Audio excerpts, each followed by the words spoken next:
Hi, ఇప్పుడు మనం Australia పిఆర్లో భాగంగా ACS Australian computer society skill assessment గురించి మాట్లాడుతున్నాము. దాని ఎలిజిబిలిటీ గురించి. దీనికి ఎలిజిబిలిటీ ఎవరు అవుతారంటే, మీరు ఐసీటీ ఇన్ఫర్మేషన్ అండ్ కమ్యూనికేషన్ టెక్నాలజీలో గ్రాడ్యుయేషన్ చదివి ఉండాలి, లేదా ఐటీ సంబంధిత చదివి ఉండాలి. అలాగే కనీసం 2 నుండి 4 సంవత్సరాల వర్క్ ఎక్స్పీరియన్స్ కలిగి ఉండాలి. కానీ డిగ్రీ ఐటీలో కాకపోయినా లేదా డిగ్రీ లేకపోయినా మీరు ఎక్కువ సంవత్సరాల పని ఎక్స్పీరియన్స్ కూడా మీకు అర్హత వచ్చేలా చేస్తుంది.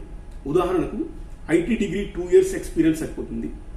Non IT degree 6 years experience సరిపోతుంది. అలాగే డిగ్రీ లేకపోయినా 8 years ఐటీ ఎక్స్పీరియన్స్ ఉంటే ఆర్పిఎల్ ద్వారా అవకాశం లభిస్తుంది. అంటే మీ దగ్గర స్కిల్స్ ఉన్నాయంటే మీకు ఆస్ట్రేలియా పిఆర్కు దారి ఉన్నట్టే. దీని గురించి ఎలిజిబిలిటీ గురించి మరింత వివరంగా ముందు వీడియోలో తెలుసుకుందాం.